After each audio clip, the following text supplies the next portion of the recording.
Just like a rag doll, right? Mm-hmm. Okay.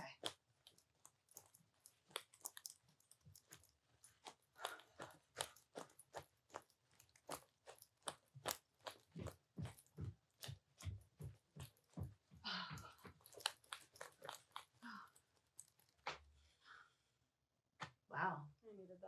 Welcome to my happy place. It's a little softer and like a little more playful, but still edgy. I'm really happy and grateful with where I am today. It's the Leah McSweeney Show. Welcome back to the Leah McSweeney Show. I am so excited to have our guest, Dr. Ellen Vora, is here, who is the author of The Anatomy of Anxiety. She is a psychiatrist, but a holistic psychiatrist who's on a way different vibe than any psychiatrist I've ever come in contact with, which have been many. Welcome to the show. Thank you, Leah. It's an honor to be here. First, before we start, can we please do some shamanic shaking? Just like a few seconds of shamanic shaking. We can do it. Thank you. All right. For everyone watching and listening, do try this at home because we will get into what this is. This is something I learned from Dr. Vora's book, and it's super helpful. And here we go. Here we go. Okay, we're gonna do it without music. Oh. And so let's go. Okay. You just picture the music. Just like a rag doll, right? Mm-hmm. Okay.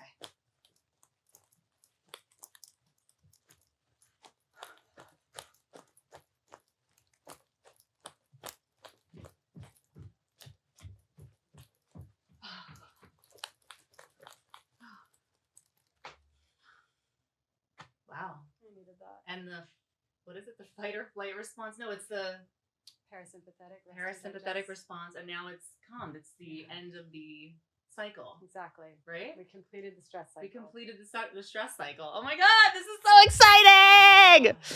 Okay. Thank you for suggesting that. So much better. I'm gonna not make this like a hour-long therapy session for me. First things first, is it me or are we having like a mental health crisis in this moment right now? No, the evidence supports that, and it makes a lot of sense. I think we were already having a moment with mental health even before the pandemic, but rates of depression, anxiety have precipitously risen through the pandemic, which makes a lot of sense. We were really in a crucible and under so many pressures, collective grief, collective trauma in many ways, and we're seeing the effects of that. Everything. Yeah. Lockdowns, being attached to our screens constantly has to have a huge part of it. Not having a community. A lot of people were locked up in their homes by themselves. Not everybody had a family they were maybe home with. And I know that the pandemic actually, like some friends enjoyed it or like didn't enjoy it, but like it helped them in some way. They learned the work-life balance, or they actually got to like sit and hang out with their families for the first time in a while. But there were also a lot of people, obviously, that didn't experience the pandemic like that. I mean, so much loss, and then so many ways that it squeezed people and made it really difficult to get by. But many people also were in some fortunate position where they were able to find the silver lining. And Right. It is a pattern disruption. Basically, we were going on default setting autopilot through our lives before that. Right. And it said, everything is different right now. The world can flip on a dime and we can change everything. Yeah. And so some people were able to leverage that and kind of have a resilient spin on that, which is to say, okay, let me reassess what wasn't working. Yeah. I'm still catching my breath from the shamanic shake. So when your book was coming out, we have the same publisher, Harper Wave, right? Yeah. And they had sent me your book before it had actually come out. I, last January, had I had the worst depression of my life. And my publishers knew that. I had to tell them what was going on because I went to a hospital. I went to Silver Hill for a week, and I had to reschedule like my audiobook and like, it was a whole thing. They were so cool about it, but they sent me your book, which I read during this very extreme time in my life. And actually the depression really showed up And I was having agitated depression for like many months, possibly a year, and didn't even know it. And I said I wasn't going to make this into it, but I'm speaking from experience, So, and then something just kind of like shifted in my brain, and I had went off Lexapro, which you talk a lot in your book about withdrawal and how it's a silent epidemic of people trying to get off psychiatric medication, and if it's a relapse or if it's withdrawal symptoms. And I still don't know what happened to me, right? But it showed up in such a physical way. Like, of course, there were emotions, and I was definitely having thoughts about what I was upset over, which had to do with like the death of my grandmother and like just feeling very like exposed and like not safe and things like that. But it really manifested physically, like not being able to sleep, panic attacks, feeling like heat through my body, like from my toes to my head, crazy nausea. And it just like wouldn't go away. And I was actually working with a doctor who you definitely know. I'm not going to say this. I mean, I actually can say his name, Dr. Drew Ramsey, who's like awesome. And I know that he like follows you on Instagram. He's one of, you guys are friends. It's you guys are in this class of psychiatrists who are not only, who are looking beyond medicine and looking at the person in a whole way. I have never, like, I literally lost years of my life on medication that I shouldn't have been on. Yeah. Like, I'm going to name drop medication, and it's okay because it could work for one person, but not another. But like, I was actually like worse on Lamictal because like I didn't really need it. And I'm like talking a lot here, but like, there were so many things in your book that I was like, oh my God, like you don't like to diagnose people right away because they hang on to those diagnoses and can conform to the diagnoses, right? Which I did with bipolar 2, which I don't even think I am or have now, like after all these years, 10 years later after this misdiagnosis or diagnosis, whatever. It doesn't matter if I'm bipolar 2 or not. It's like interrupt me. I know I'm going on and on, but I mean, just everything like that you talk about in your book, anxiety being your ally, anxiety being your North Star, anxiety telling you when you and your life, your body, your mind, spirit is not aligned with what you're doing. I want to unpack every single thing. Okay. So 2 main categories, what we should most hone in on. Okay. One is medication withdrawal, and the other is this true false anxiety idea. But when it comes to medication withdrawal, I want to say first, I'm sorry you had that really hard time. Thank you. So massive. It was harrowing. Mental health is having a moment, and all the things to have a moment. Our mental health, it's so sacred. It is our lens through which we view our lives. It's whether or not we feel hopeful or well or whole. Mm-hmm. And, people find themselves in a state of despair. It can be unimaginably difficult. So, and I've been there, and this is why I'm passionate about this topic. And I've been through the gaslighty, bullying, unhelpful, conventional hallowed halls of medicine, where I had to emerge from that and say, there's got to be a better way to support this.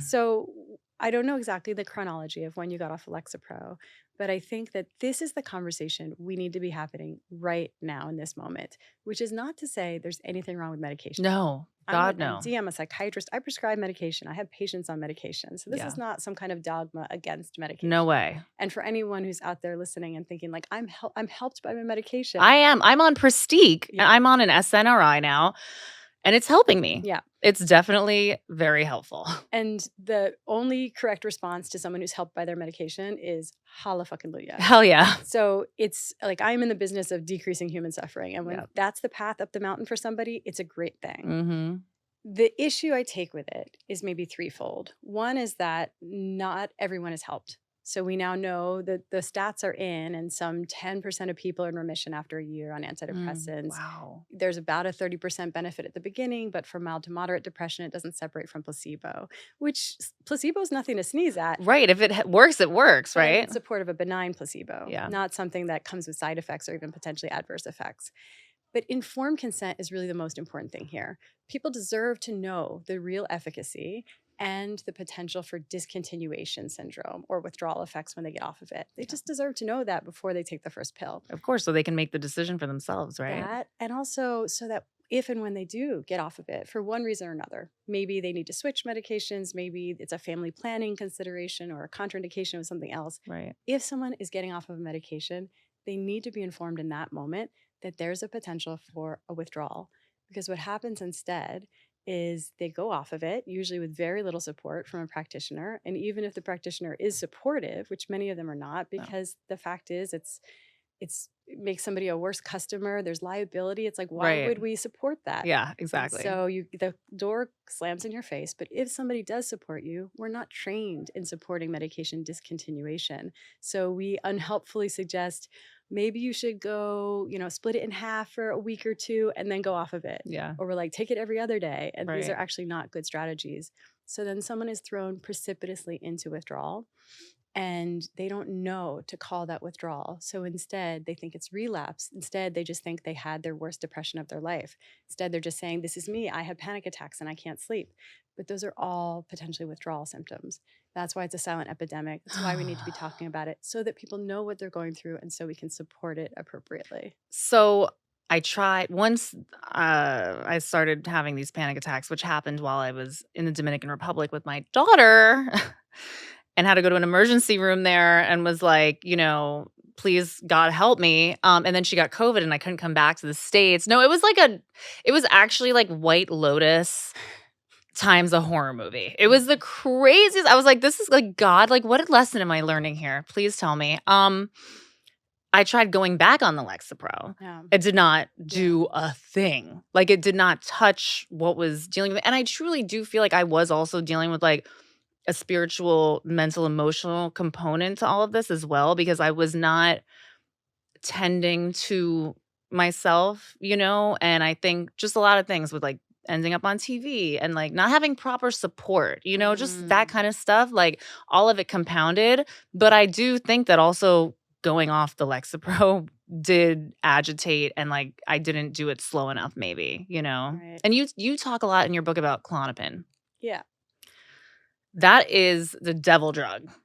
Yeah. That was something else. When I first got sober in 2009, I started having panic attacks 2 weeks into being sober. The first 2 weeks were great. I was like, I feel awesome. And then boom, this like just feeling like I was going to die. Like, panic attacks started happening. And I was sent to an addiction therapist who put me on Klonopin, Wellbutrin, and Lexapro, and I was a zombie. And I was on Klonopin for like 6 or 7 years and detoxed off of it. And it was the gnarliest shit. And like what you say it's like, it does when you take it, it feels like a warm hug and your worries that you had are gone and nothing seems like such a big deal anymore. It's so addictive. Yeah. And it seems like it's so prescribed. Yes. Well, I think this has a lot to do with the fact that with managed care, with the state of healthcare, the part of the patient-physician relationship that's been squeezed out is time. And so a patient comes in and says, everything is hard in my life right now. And they start crying. And the doctor's thinking, well, I have 7 minutes left with this patient. I somehow need to help them be a happy camper and go on with my day and not run so behind. Yeah. And so what else can we do but send them off with a prescription? And initially, if you give someone Klonopin or a different benzodiazepine like Xanax or Ativan, they'll be a happy camper initially. Oh, yes. And so you feel like problem solved. I'm such a potent good doctor, but you've actually set them up for a very difficult road ahead. And with Klonopin, it's different than the antidepressants. With the antidepressants, there's some ambiguity around in mild to moderate depression, is this actually operating as a placebo? With the benzos, that's no placebo. That is a very real effect. And what it does is it rushes the brain with a particular neurotransmitter called GABA. It's the same neurotransmitter involved with alcohol, and it's our calming neurotransmitter. So we feel good. And if the story ended there, I'd be fully in support of it. But our brain always wants homeostasis. It wants survival. So it sees all that GABA and it thinks that's too relaxed. We could potentially be in danger if there were a real threat. So in the case of Klonopin, what it does, I'm getting very in the weeds with the science. No, good, because I love in your book how you talk about evolution a lot. Yeah. And it's amazing. It's the lens through which I understand everything, because it's like there's no moral superiority to these approaches. It's just how did we evolve? That's how we're adapted. But with Klonopin, what happens is that your brain sees all that GABA and it starts to pull your GABA receptors, down regulates them. Mm-hmm. And that's a very tough spot to be in then, because you require the Klonopin to even just feel okay. For your and baseline. Over time, you require more and more. You develop tolerance. Yep. And then if you're not taking the Klonopin, it's almost like you might have normal amounts of GABA in your brain, but it's as though your brain can't hear that GABA. So there's no way to feel calm and okay. You feel irritable, you panic, you can't sleep, you want to jump out of your skin. Can you talk about what true anxiety versus false anxiety is and how it shows up? Like, what is anxiety, right? Like, what is it? Like, God, I bristle with that question. I don't know. I listen to everyone else with books on anxiety. I'm like, they have such good answers to that question. But I'm not comfortable with anxiety is blank. And I think partly because even thinking about it as an entity is part of what I push back against. We're really indoctrinated with this idea that our anxiety is a genetic chemical imbalance. Like you have that gene and then you have low serotonin and then you're depressed and or anxious. Right. They're like covers of the same song. And I just fundamentally disagree with the idea. Genes play a role, of course. There's always the possibility of a genetic predisposition, but it's never the whole story. And other very real determinants of our mental health include how we're sleeping, how we're feeding ourselves, whether or not we're inflamed, are we pooping, how are our hormones, not to mention the psycho-spiritual aspects of our lives. Like, do we have community? Do we have a sense of meaning and purpose, safety? Is there unresolved trauma? All of these things play a role in our mental health. The genes part, why are we focused on that? It's the least hopeful part of how we could think about it. Yeah, because we can't change it. This part we can't change. Right. All of these other things we can change. We can do something about this. We can work to support that. That's empowering. That gives us reason for hope, and we can feel better. So the true false anxiety idea is really understanding that basically we have false anxiety, or you could think of it as avoidable anxiety if that word false is triggering. It's based in the physical body, and it doesn't have to be happening. It's something has tripped the body into a stress response, and we experience that stress as the subjective state of anxiety. But it's actually based in something physical, like we're sleep deprived or we're over caffeinated. Low blood sugar. Low blood sugar is really common cause. And I had to stop and get a little snack on the way here because I was getting hungry and I was like a little shaky. And then I ate and then I felt better. Yeah, it's interesting, right? And so is the world ending or do you just need a snack? Right. Contemplating. And so false anxiety, it's not to invalidate how much we suffer when we're anxious in those ways. It's really just to give people a straightforward path out, because sometimes there is a straightforward physical solution and we can eliminate a lot of unnecessary suffering. True anxiety, very much on the other hand, is not something to pathologize. We don't get to have a snack or gluten-free our way out of true anxiety. Gluten-free our way out of it. Thank you. I love that. It's our compass. It's our inner compass. It's nudging us. It's tapping on our shoulder and saying, something's out of alignment here. Oh my God. And it can be in our personal lives, our community, the world at large. It can be something from the past showing up in the body, right? Which that doctor, that book, that's like that. The body keeps the score. The body keeps the score, exactly. Which is wild. And I ordered it and it never came because I think they're like running out of copies because he sold so many or something like that. But I really want to read it. I'll lend you my copy. Thank you, because I'm dying to read it because my anxiety manifests so physically. Does it ever not manifest physically? It is a physical thing, isn't it? I think there are people walking this earth who are very disconnected from their somatic experience of things. So they're, really living in their head and are not so in touch with their body, but likely there's something going on in their body. Yeah. Like my anxiety, it's so weird. It's like a knot in my stomach. It's like, it feels like my stomach's crunching. And then it feels like something going up my like legs, and it happens like at different times of the day. Yeah. Like in the morning or, at night or something, but definitely like in the morning. It's like, and Andrew Huberman has obviously like is such an enormous platform now, and like so many people are like tuning into his podcast, and it's great. His whole thing is like waking up and looking at light, but I got that from your book.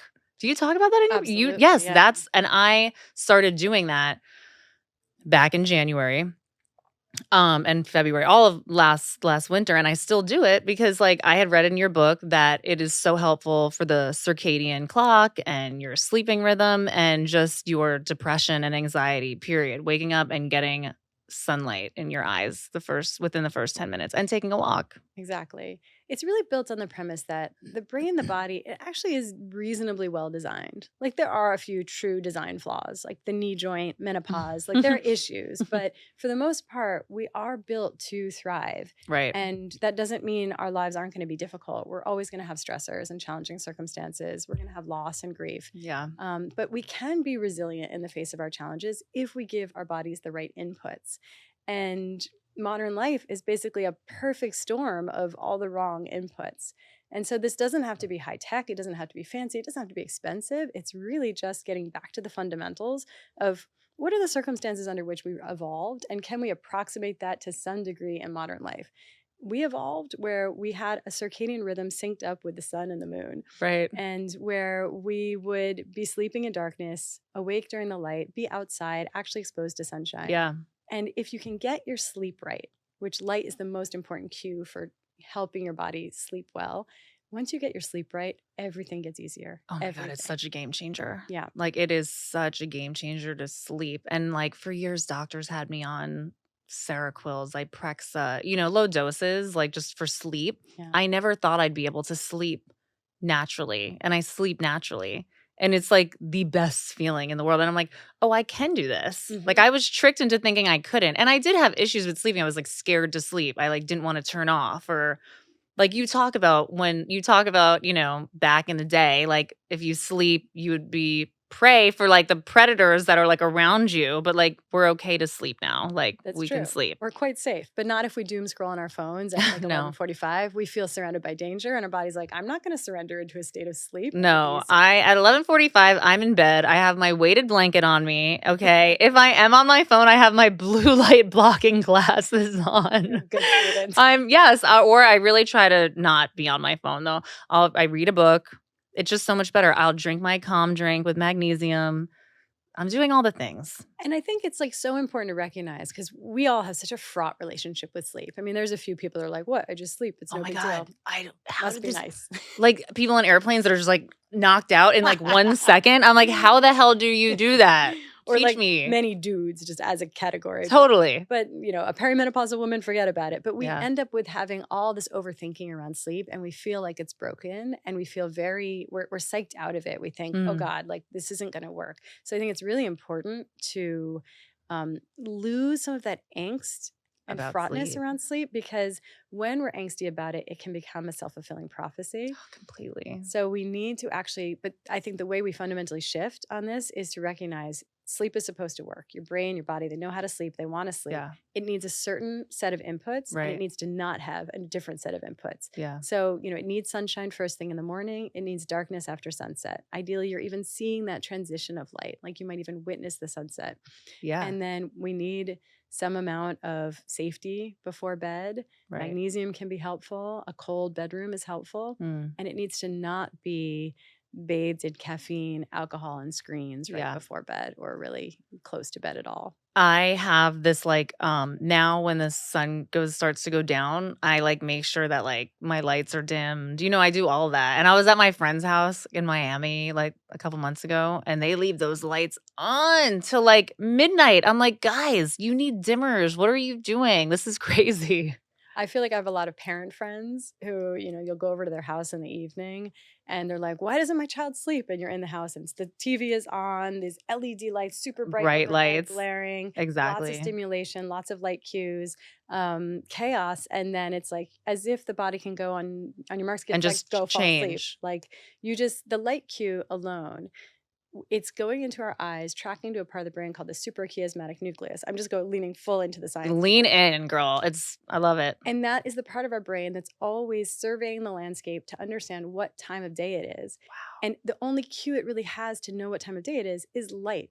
So if you're surrounded by bright light at 10 p.m., that is sending a signal to your brain that says, good morning, the sun just rose. Oh my God. And so we suppress our melatonin, we secrete cortisol, our stress hormone. And then when we try to fall asleep, we're tossing and turning and we're like, what gives? Why can't I sleep? But it actually makes a lot of sense. And I think knowing that is so empowering, because then you're like, oh, I can just change the inputs to my brain and help, even though we live in the modern environment with light pollution, with screens, we can create a setting that more closely approximates darkness in the evening. Absolutely. And then our brain gets sleepy. And it's kind of a miracle.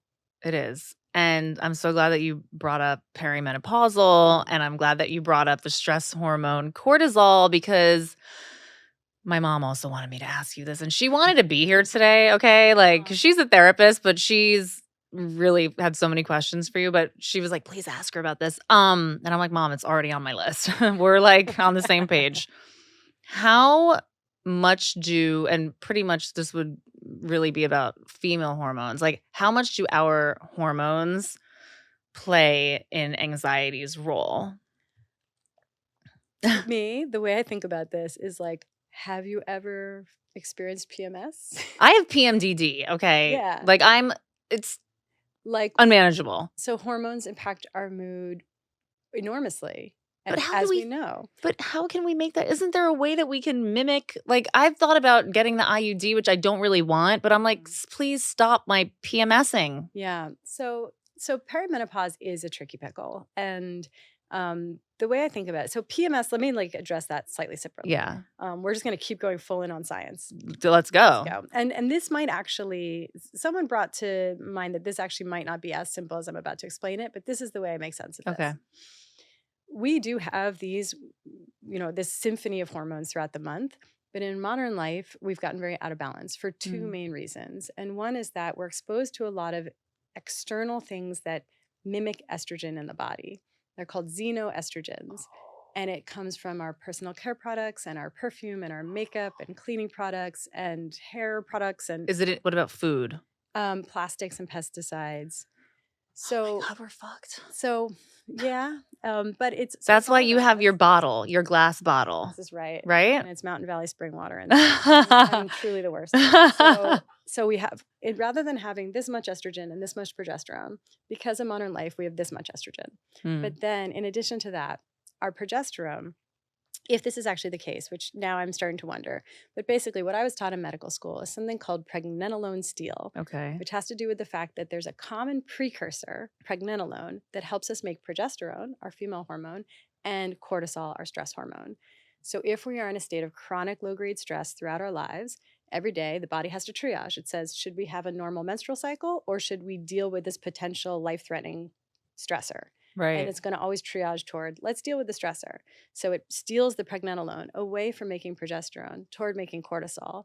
So we make cortisol, we make cortisol, we make cortisol, and we keep having lower levels of progesterone. This is exacerbated by the fact that we've villainized cholesterol. Dietary cholesterol is actually a critical component of making progesterone and the other sex hormones. Wow. So now, rather than having this balance of hormones, we have excess estrogen and deficiency of progesterone. And this somehow contributes to the fact that we have a very exaggerated state of PMS. But importantly, so we can support that. We can support it in both directions. Easier said than done, but it's doable. But I also think we need a lot of psychospiritual healing around what is PMS, because we've all absorbed so much cultural conditioning that tells us you're being irrational, you're being irritable, you're a bitch. And Well, I know I'm being irrational and irritable and a bitch. 10 days. It always is 10, day 10, Yeah. 10th day before I'm bleeding. I look at I start thinking there's something wrong with everything right now. Yeah. This is wrong and that's wrong and my life is shit. I'm like, 2 days ago I felt great. And then I look and it says 10 days. And I'm like, oh my God. It's so important to track our cycles, to know, at the very least, we need to know. This is a form of false anxiety. It's basically Right. like, is the world ending or are you about to get your period? Right. So you want to know. But then even within that, what is the truth? Because in our follicular phase, everything is shitty around us and we're like, it's fine. I'm going to keep the peace. And then in our luteal phase, we're like, everything's terrible around us and I will not stand for it. And I'm not sure which one is true. I think we won't know until we're fully postmenopausal. We'll be like, oh, it turns out it was that one. Wow. So my mom said for her, once she hit menopause and stopped getting her period, her anxiety is much better. And she, God bless my mother, because she lived in a state of anxiety for her whole life, would not go on any medication, and didn't do any psilocybin or anything like that. So I don't want to live in a state of anxiety, and I'm really trying my best to not contain it, but listen to it and just figure out what the hell it's about, like really, it's like it's crazy. But like, okay, so could I take some progesterone to help me not have PMS? Because I did see an acupuncturist like maybe 20 years ago who gave me like progesterone cream that I was like Yeah. rubbing on my chest. I don't know if it was doing anything. I think it's very possibly doing something. Okay. But I always am a little bit averse to playing God with hormones. I don't think it's a total rule out. I Yeah. think you work with your own naturopath or Yes. functional medicine doc and you make a choice like, do you do bioidentical hormones?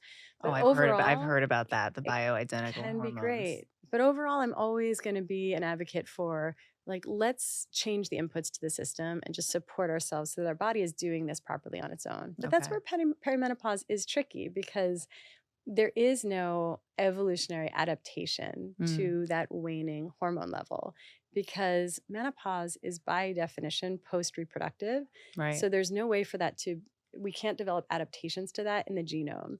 Because if one random woman in the history of humanity had a mutation that made her have a better perimenopause, like, great, it's happening at the point where she can't have more successful offspring as a result of that. Right. And so there's no way for survival of the fittest to select for better genes for menopause.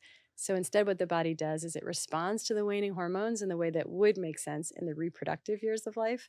And it happens to most closely approximate the postpartum period.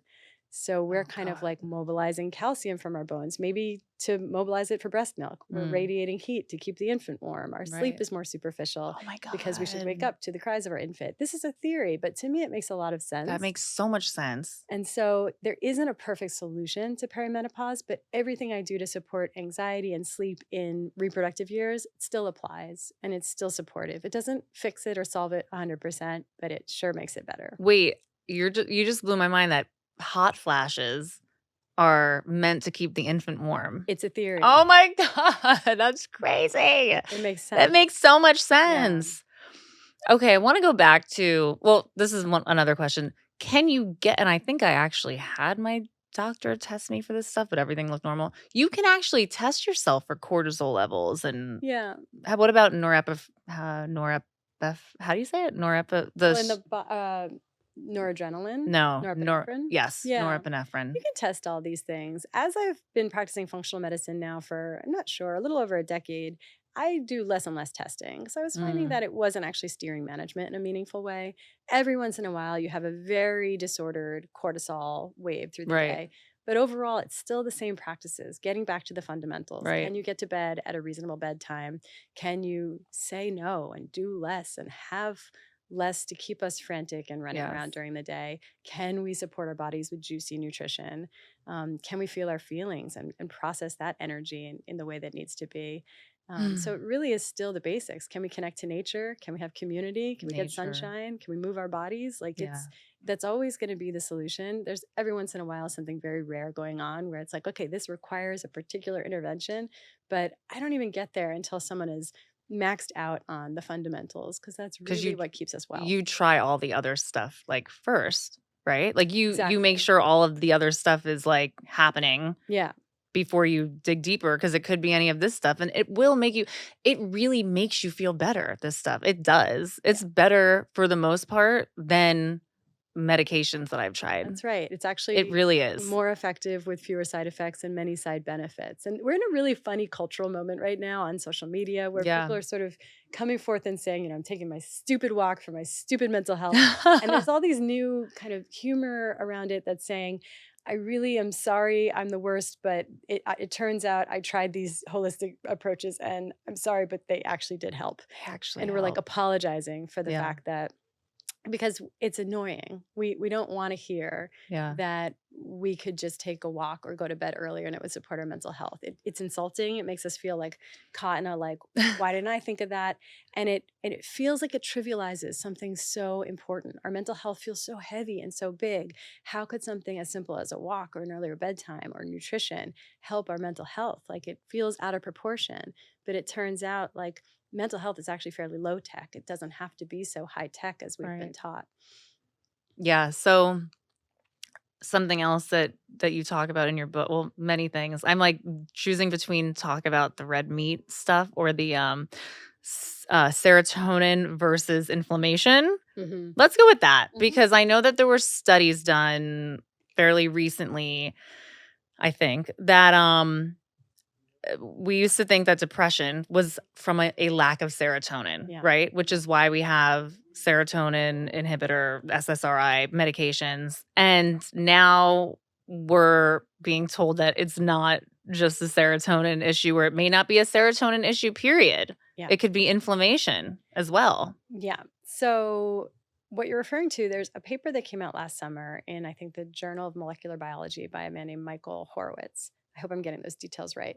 And it basically, for once and for all, established in this extremely airtight, incontrovertible way that there is no basis for the serotonin theory of depression. Mm-hmm. There's a lot Wow. of backstory we could give to that. It had to do with tuberculosis medications that seemed to manipulate serotonin and improve mood, and then it became a marketing ploy for the pharmaceutical industry. But so basically, we've all come of age with this story that our mental health, it's our serotonin. We all dutifully are like, what causes depression? We'll be like, oh, we have like low serotonin. Right. So we've all been parroting Yeah. that perfectly. But it's actually always just been marketing. It hasn't been the truth. That doesn't mean that SSRIs haven't helped people. That's what's so complicated. This keeps us all Yeah, on because our I'm on toes. Prestige, and I think it is helping me. Sure. Something's happening. But I don't know. But what is it? And it could be so many things. And there's a lot of theories. And I'm not married to any one of them. But it's probably not the simplistic serotonergic theory we've been taught. The inflammatory hypothesis or cytokine hypothesis of depression is a competing theory. I don't think it accounts for all depression, but it's certainly something we should be talking about. And it basically posits that a lot of depression is an adaptive response to inflammation. And it makes sense because Wow. if you're inflamed, on the evolutionary, savanna of evolution, the precedent there would be you drank the wrong pond water and you got some kind of microbe and now you're acutely inflamed. So the adaptive response would be go retreat to your cave, like socially isolate because you don't want to be contagious, rest in the dark, which sets your immune system up to fight off the pathogen, and then reemerge once you're well.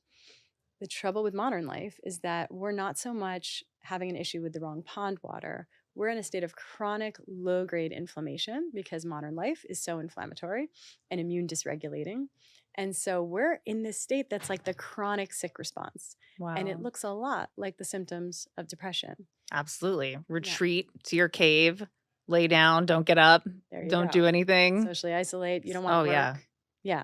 And so it's something worth considering. And it's tough to, people are like, well, how do I know if I'm inflamed? And on the one hand, I'm like, are you alive in 2023 in the United States? You're inflamed. But on the other hand, there are ways to sense it. There are ways to test it. There's certain blood tests, high sensitivity, CRP, homocysteine. Okay, I'm getting all those blood tests done. I mean, honestly, really, like, I have to. Like, But also I'm there's probably just inflamed. ways to support it, which really has to do with having a healthy gut, healthy vitamin D levels, sunshine, better sleep. And You talk about the avoiding- vitamin, you talk about the sun, and we've been lied to about the sun. I have controversial views on sunshine. You, and it's funny because my esthetician Ingrid, she was always, yeah, of course, if you get a laser or peel or something, she's like, wear sunscreen. But I've had more natural estheticians be like, you should not wear too much sunscreen, And then, of course, my dermatologist is like, you better be wearing like SPF 80, I'm like, which one is it? Like, what's going on? The dermatologist is like, sun is basically Voldemort. And like, just Right. Yes. speak its name. Yes.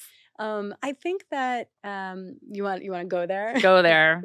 There was like a final thought on how we support healthy immune system that I want to make sure I don't Oh, leave out. sorry. Oh, and the big one, I mean, it's the least fun one, but it's avoiding the inflammatory foods, which is everything that is good and wonderful in the culinary world. It's Like, I mean, it's what are non-inflammatory foods? that's a great way to think about it. Real food that has always existed, always been consumed by humans. Okay, Something that was so a healthy animal or it grew in the ground. Not something that wasn't man-made, basically. right, not Taco Bell. Yeah. But like Taco Bell sometimes, like once in a while, like because you're also all about like balance too, and you talk about like the obsession with eating clean and how that's like a whole weird Exactly right. situation We in talk about itself. fraught relationships. We have it with sleep, but we have it with food. Oh, yeah. And that's also a lot of cultural conditioning that we've gotten. So Of course. this is all such a delicate balance where we want to feed in a way where it's motivated by, we want to nourish ourselves without inflaming ourselves. And we want to do it with an attitude of ease and pleasure and sharing in this experience with the people that we love. And it has to be affordable and convenient, not from a place of fearing food or Yeah. feeling like our bodies are fragile or becoming obsessive where meal prep becomes a part-time job. Oh my God. I think the only lens that is suitable when it comes to navigating the food landscape is like self-love. It's why am I eating this? Because I love myself.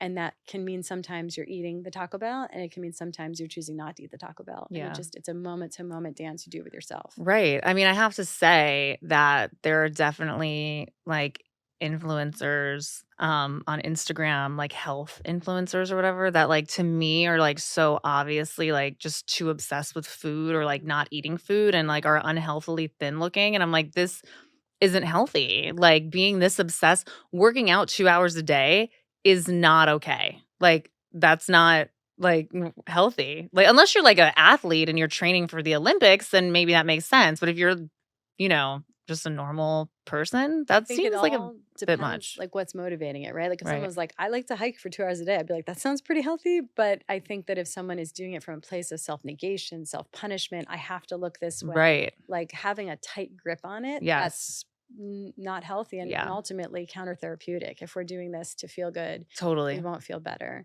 So sunshine. Circle back to that. Yes. So it's so difficult to summarize it briefly. Basically, we're all different. And one person really might have very fair skin and a family history of AKA skin me. cancer. Yes. And then I think it's actually pretty appropriate to at least start with more like shield barriers, like you're wearing a hat, things like that. Maybe you sit in the shade. Yes. Whereas by focusing so much on the harmful rays of the sun, we've really done a disservice to all of the folks in this world with more melanated skin, because it really is a different calculus depending on your skin, your family history, your own personal history of sunburn. And if you have more melanated skin and you're living in some kind of northern latitude, like if you're African American and living in Chicago, I would argue that all this public health messaging telling you to avoid the sun has been doing you a disservice. And you are much more at risk of the bad outcomes of vitamin D deficiency, like type 2 diabetes, dementia, stroke risk, like all of these other considerations, autoimmune condition, dying of COVID, than you are of a sun-exposed surface skin cancer, which is so unlikely. And so I think that we've really just been painting this too broadly and not recognizing there's nuance and individual different choices. Right. So if you're fair skin and you're living on the equator in Brazil, like take this very seriously. Yes. And if you have more melanated skin, maybe think about ways to incorporate healthy amounts of sun exposure into your life. You might feel better. And everyone is like, well, then why don't we just supplement with vitamin D and wear the sunblock and then problem solved? But it's not the same. It's not the same. It's really not. I went to Miami for like 10 days in January, and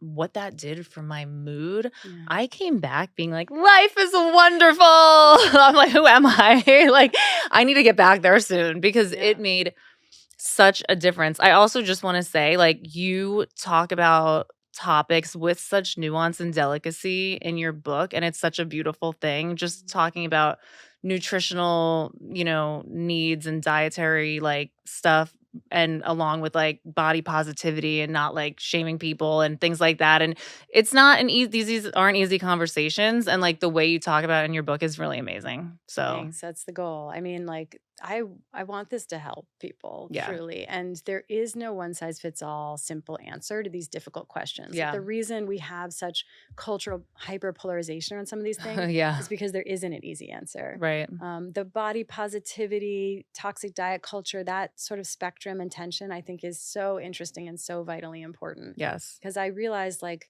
the spirit of saying, I am done with toxic diet culture and that reclamation of like, I'm not going to make myself small to please the patriarchal gaze.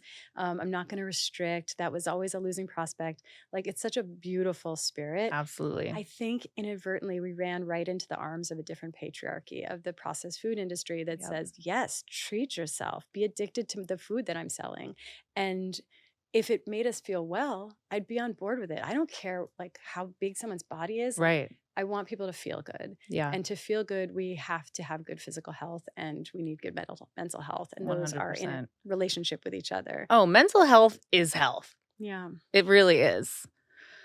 Oh God, I feel like I keep saying and I need to work on that. So it's I just keep catching myself saying it. Like, Leah, why do you say So this is an interesting topic too, because we did touch on psilocybin a little earlier. I have a little I'm going to push back on one little part of your book Yeah. in a very friendly way. You talk, and I want to get your take on this, but you quote a book called Quit Like a Woman. Mm-hmm. And you use a quote that talks about a 12-step program. Yeah. In a negative way. And I understand that that critique, and I've heard it before, but also that 12-step program I think also saves a lot of lives. Yes. So I also want you to be open to being okay with sending a patient there in case someone has an alcohol or drug problem, because it really can help. The most. Oh, I love that you brought this up. I love all opportunities for rupture and repair. And yeah, no, I do send patients to 12-step programs. Okay, I believe cool. in them wholeheartedly.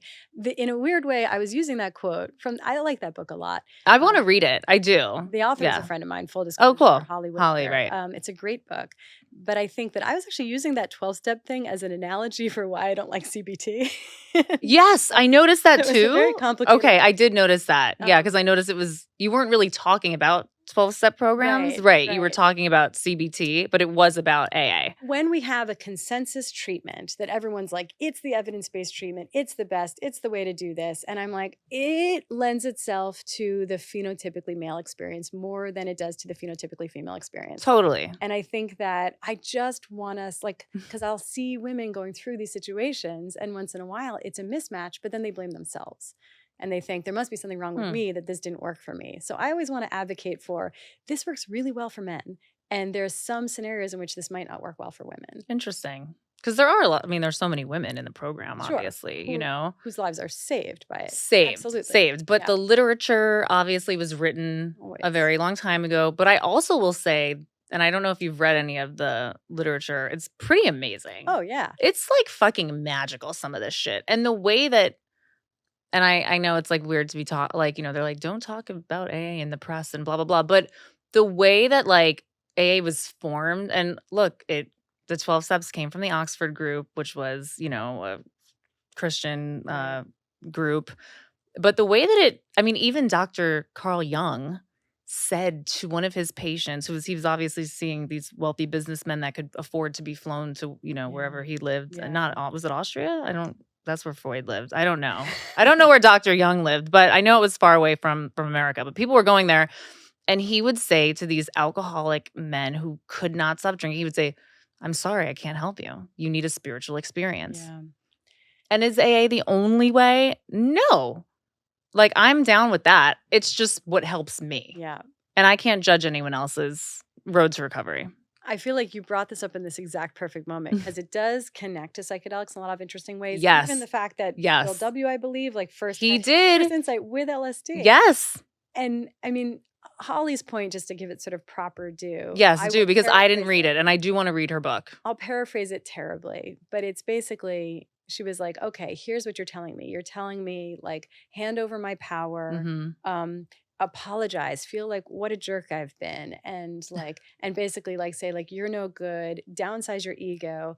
And she's Yeah, humble yourself. She's like, this is just the experience of going through world as a woman. That's what made me sick. That's what made me drink. So I know. I can't debate. Well, Maybe I'll have her on the podcast and You talk to should. her about She's it, right? Because I see it in such a different way than that. But I think to the deeper truth Yes. here is that I do support, I do send my patients to 12-step programs, partly because I do think that handing things over to the higher power is critical. And it's part of why I also quarterback my patients into psychedelic work. Mm. And I have a colleague named Will Sue who has this amazing quote where he says, psychedelics are not just tools for healing trauma, they are agents for making spirituality palatable to our starving Western world. Mm. And this is really the long game I'm playing with my patients. Yeah. And I'm not here as a proselytizer. I don't have a horse in this race. I'm not thinking someone has to believe this or take this. Same. But we're on a rebound right now away from religion. And that's fine. Religion might be sort of a patriarchal interpretation of whatever is divine. But in we this need world. God. But we need the universe. We need a higher power. We need that divinity. I think at the very least, we need permission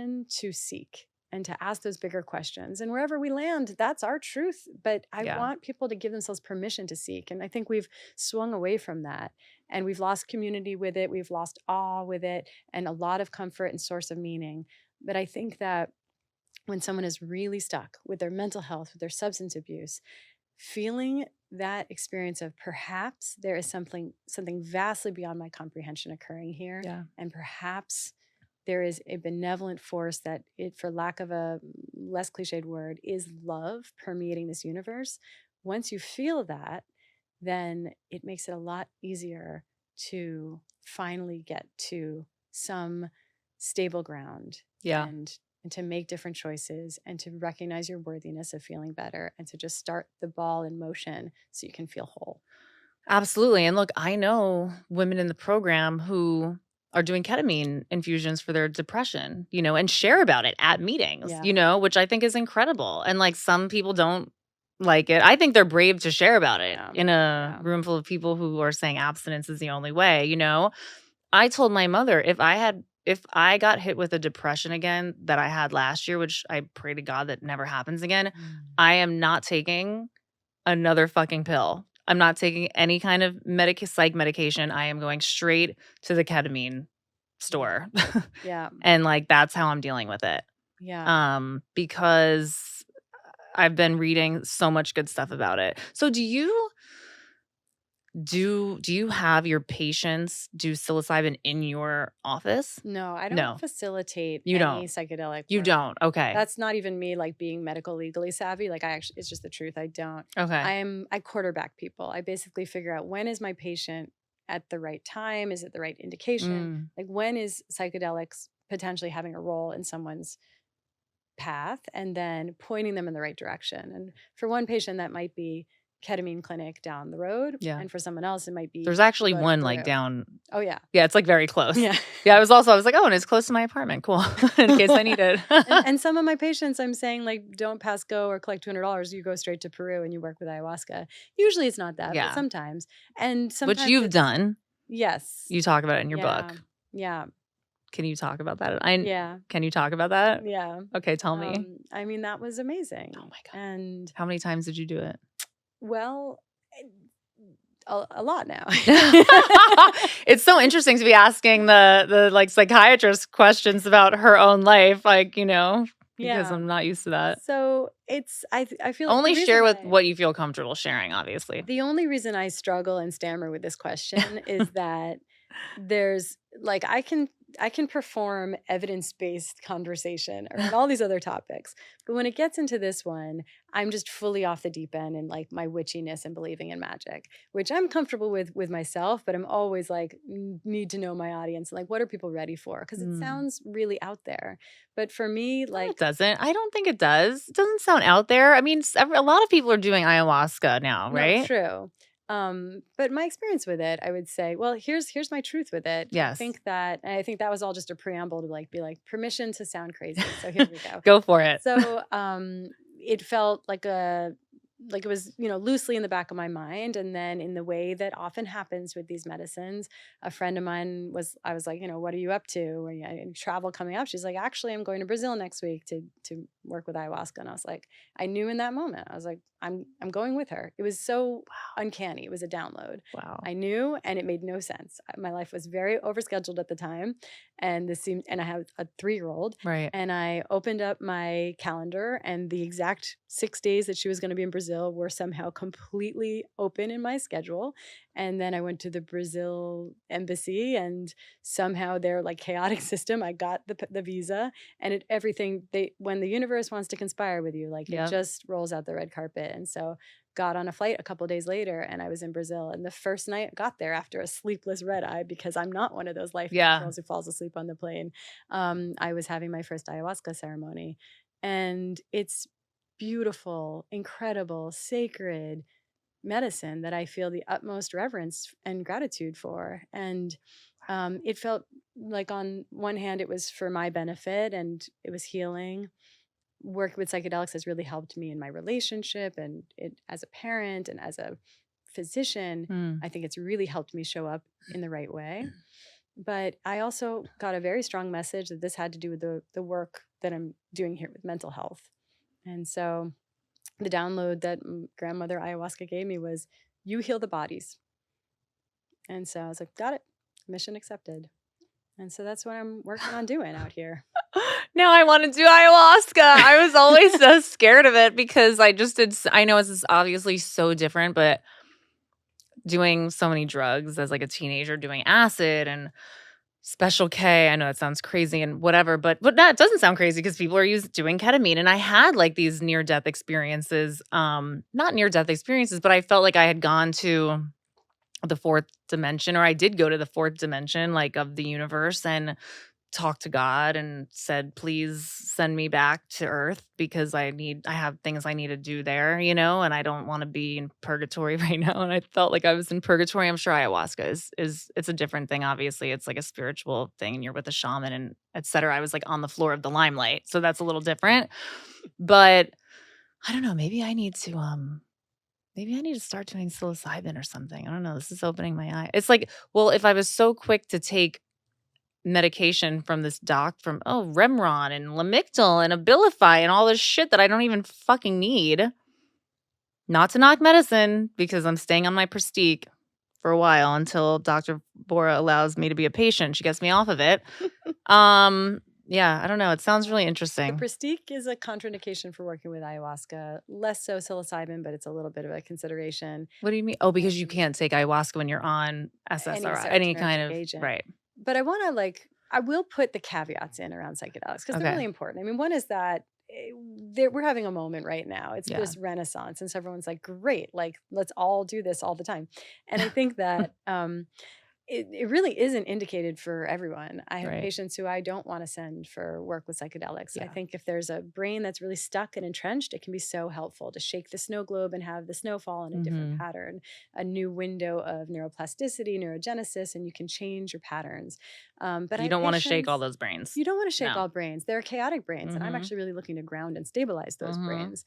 Someone in crisis, it's contraindicated, and then there's plenty of medications that can be contraindicated, and history of psychosis, all of that, family history even. But I think also the most critical caveat is that this is not a one and done, you go have the big experience and then everything is solved. Right. It's never like that, right? It's never like that. No. But I think it's so good as it gives you all this material to work with in integration. Because you get this, 4-6 hour journey. And I always feel like I'm in therapy with God. I feel a little bit like I'm in school with God. And it's this really divine lesson of reframe this and look at this differently and feel this differently. And I get all of this information from it, but you're out of it while it's happening. So it's kind of a scramble. From ayahuasca, you're saying, or all from all the different medicines, ayahuasca, psilocybin. All of it. What else? Is there other things that you're doing? Please tell us. Or LSD and all of this. And I think that. Oh, you're doing LSD. And I think Holy that. shit. Which isn't legal anywhere. So maybe I'm not. Wait, like droppers or taps? Okay. And so. Oh my God. The point is that then in integration, in therapy, in journaling, in talking and processing afterward, you wade through all that came through. And you galvanize those learnings. And it's really, you have to constantly come back to it, to remember it, to have accountability around it, and to actually shift how you're showing up. And so that's where the magic really happens. And I think the magic also happens just in the fact that a lot of us these days are going through our lives with a really grim outlook. We feel like this world is a cold and senseless place. And just to have the experience of touching what feels like a benevolent, loving force, I think can lend a lot of comfort. And just to peel back the veil of this material world and say, maybe there's something else occurring here, I think takes the pressure off of this material world. It makes loss less absolute. It makes it, there's just a little bit more room for magic. And I think that is actually a very important salve to anxiety. That's why I loved drugs when I was younger. Yeah. I mean, honestly, and we only have a few more minutes, but I need to ask you this because you're talking about God. And so you believe in God? I don't know what to call it. I believe in something. You call it God though. Sometimes, yeah. Right. Or I think about it as the divine. The divine. Yeah. So if someone is not going to do the medicines, right, and the hallucinogenics, how do they get in touch with the divine? There's so many good ways. Okay. Drugs, yeah. Yeah. There's breath work, but there's physics and there's poetry and there's hiking and there's singing in a church choir Yeah. and there's singing in a not church choir. Hanging out with your child. Hanging out with kids, Right? with pets, with animals. Yes. Really everything that can bring us a sense of awe and wonder and transcendence. Going swimming in the ocean. Yeah. Connecting to nature, connecting to relationships, being in love. I Yeah. think that these are ways to access it. And I think that also just asking. I think there's something about showing up with humility and basically speaking the words out loud to this world like, I'm struggling and I need help. And can you help me see if there's reason to feel comforted right now? I'm going to end it there. I mean, I could go on and talk to you forever. Thank you so much. I feel like so calm and my anxiety is totally gone. I'm going to have a great weekend. Cured. Thank you. Leah, thank you so much. Where can people find your work and find you? My book, The Anatomy of Anxiety, is like all of my theories in one package. Yeah. But Instagram, I'm at Ellen Vora, MD. Are you going to write another book? Yes. Thank you. Yeah. We need lots of books from you. Thanks so much for tuning in, everybody. Follow me at Leah Mob. Follow the podcast at The Leah McSweeney Show. You can email us to The Leah McSweeney Show at gmail.com. And that's a wrap. Thank you.